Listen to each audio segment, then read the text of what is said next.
Hi everyone, and welcome to another video of Terraform. My name is Tia from DevOps Easy Learning, and today we are going to see how to install and configure the AWS CLI or Mac OS. Let's say you are still learning Terraform and you have a Mac OS instead of maybe Windows or Linux. How can you install and configure your AWS CLI so that it will be ready to kind of trigger Terraform? I've done the same video for a Windows operating system and also a Linux operating system, and I will make sure that I put a link to those videos in the description of this one.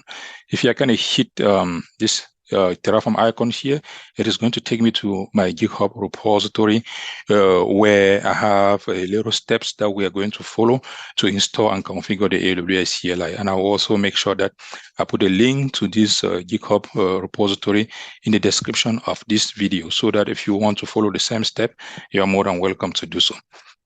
Now, if you click here, I have a little bash script here that I put together that we can kind of use to install just the AWS CLI on macOS. You can also go ahead and follow the AWS documentation. I mean, if you open this one and open this link to the new tab, this is basically the AWS documentation, and this is how to install the AWS CLI on Mac. I am not going to follow this though. I'm going to use something else because macOS have something called a brew package manager that you can use to install packages on Mac.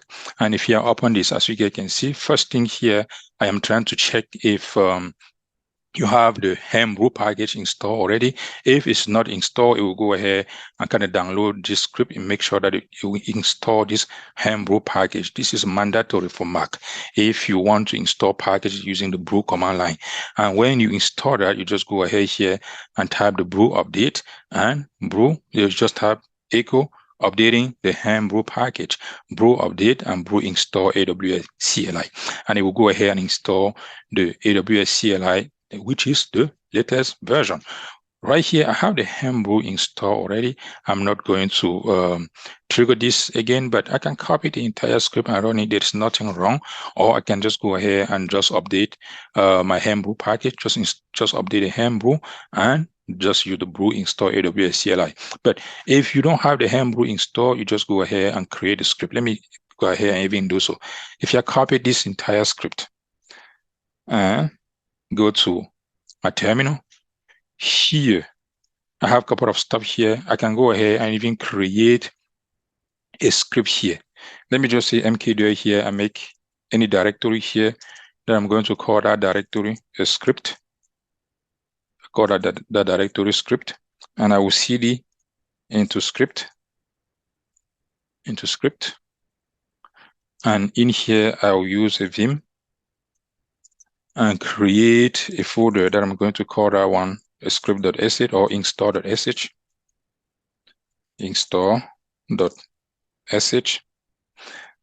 and I am going to put the script in there, paste, and I will go ahead and save this with colon right and quit. And if you type ls here, we'll have that script file. Let me give execute permission, that means chmod. Here I'm going to give +x and script.sh, +x script.sh. Now the install of sh, please. And if we type ls now, this basically have execute permission, and what I can do here is just bash, and I type the name of the script, right, or // and say my script is here, and that's it. If you hit this, what will happen is that it will go ahead first of all and it's updating. Why? Because it basically used the first condition. When you check it, it noticed that I have the brew package installed already, and that is why it did not install it. In your case, if you don't have the brew package installed, it will go ahead and install that brew package first, and it will update the brew package, and it will go ahead now and download the AWS CLI and install it on your macOS. While this is going on, let us go to AWS. I have my account here already open, and we'll create a user that we'll use to configure this, the AWS CLI ready to run Terraform. Let me go to Identity and Access Management, and I'm going to create a dummy group. Here, if you just click on group here, we have a test group here. Let me go ahead and delete this group. And that name is called test. And I will create another group again. Let me go ahead and create a group. And I'm going to call this group again with the same name, or test Terraform, test-Terraform. And I'll click on, I'm going to give admin permission so that this user will be able to create anything that we want in AWS. You can also restrict this though. It doesn't mean that you will always assign admin permission, right? This is not even right. You can restrict. Let's say you want Terraform to create some specific resources. You can kind of just assign just those policies, right? Instead of giving admin. But in this example, I will be using admin, and I will go ahead and create a group. AWS always advise that, hey, this is always, AWS always said this, right? If you want to create a user, the proper way is to create a group. You assign a permission into that group, and you create a user, you add that user into a group. And any user that you are going to add into a group is going to inherit the permission of the group, right? I'm trying to follow the right steps here. Let me go ahead here and click on user. I'm going to create a user here called automation. Create user, I'll call that user automation that we'll be using for Terraform. And let me click on next. And here, in which group do we want to add a user? I want to add a user into a text group so that the user will can go ahead and inherit the permission of the group. That means this user will have admin access. And I'll go ahead and say next and create a user. And the next thing here, we need to create the credential to kind of log in through the CLI, which means the secret and the access key. If we click again on user, we can click on the user automation, and we can see that he have admin access and it belongs to the test automation group. Now, let me go to security and credential, and here I can create the access key. And I want the CLI, I do understand, and I'll go ahead here and hit next and create. Now, please, when you create this, make sure that you download this CSV file, right? Because if you don't download it now, later on, you will not be able to see the secret key no more. Let's say after, at the end of this video, I will go ahead and kind of remove, delete this user so that somebody cannot use this and login in my account, right? Let me check my command line. As you guys can see now, we have the AWS CLI installed. If you type AWS, it is already installed, but if you're trying to say AWS S3 LS and see if you can list all buckets, I cannot list all buckets. Why? Because right now, I'm not able to access the AWS API. Now let us type AWS configure, and I will hit enter. And it's going to ask, what is the access key? It's showing me this because this is something that I did maybe in the past. And what is the access key? Let me go ahead here and kind of grab the access key that we have in AWS and go back to my terminal and say, hey, this is the access key. Hit enter. What is the secret key? Let me go ahead here and kind of grab the secret key. Go back to the console, grab the secret key, and I'm going to paste it here and hit enter and say, okay, what is the region that we want to use? US is one. If you don't want, you can rescale it up your region. US is -1. And the output, I am going to use JSON. And that is good. Let us now record a command again and type AWS S3 LS to see if we can access. And right now, as you guys can see, I can access all bucket in my AWS account, right? And let's say tomorrow, for instance, you want to modify this credential or you want to deploy in multiple environments.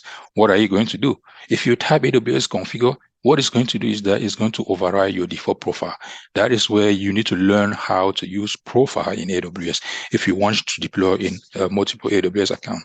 And if you want to know how to use AWS profile, please let me know in the comment below, and I will go ahead and get a video ready for that and shoot it right and explain exactly how to use AWS profile to deploy in multiple environments. But let me also move to my home directory. If you type pwd, I am here, but let me go home. If you CD a little bit, this will take me home. And ls pwd. I am here in my home directory. If you type ls and say -a here to delete all hidden folder, you guys can see here that it basically created something here called .aws. And if you cd in .aws, we'll be able to see ls, we'll be able to see the config and also the credentials file, right? And if you're trying to open my VS Code in this particular location, you guys can see here, that what happened here is that it basically override something here. It basically removes something here. As you guys can see, it override the default one. Let's say tomorrow I want to do something else. I can just come in here and just change this key, change this one, and I save it. You don't really need to type AWS configure every single time, right? And you can also go here and point it to the right region that you want. As you guys can see, this is something that I did in the past, how to use a role here to authenticate in AWS. This is like really advanced. As you guys can see, you create a role, you attach the role to a specific user, and through the command line, we can use AWS profile to do this. Or you can just use, you have different users, you have different account, and you can have a specific user in those different accounts, and you create an access key instead of using roles, right? And you point those you point everything in here, and you can go ahead and trigger Terraform with, right? You have your main account, and you use something called assume role. And if you guys want to know how to do that and trigger Terraform with, please also let me know in the comment below how to use assume role to authenticate in AWS. And I'll go ahead also and get a video ready for that and make sure that I can shoot that video and publish it. And that's it for this video, guys. We don't have anything to deploy today. And if you like the video, please let me know in the comment below. And also, if you have not yet subscribed to our YouTube channel, please go ahead and do so. Also, follow us in Twitter, Facebook, Instagram, TikTok, and so on. And I hope this video was really informative. Thank you. Bye-bye.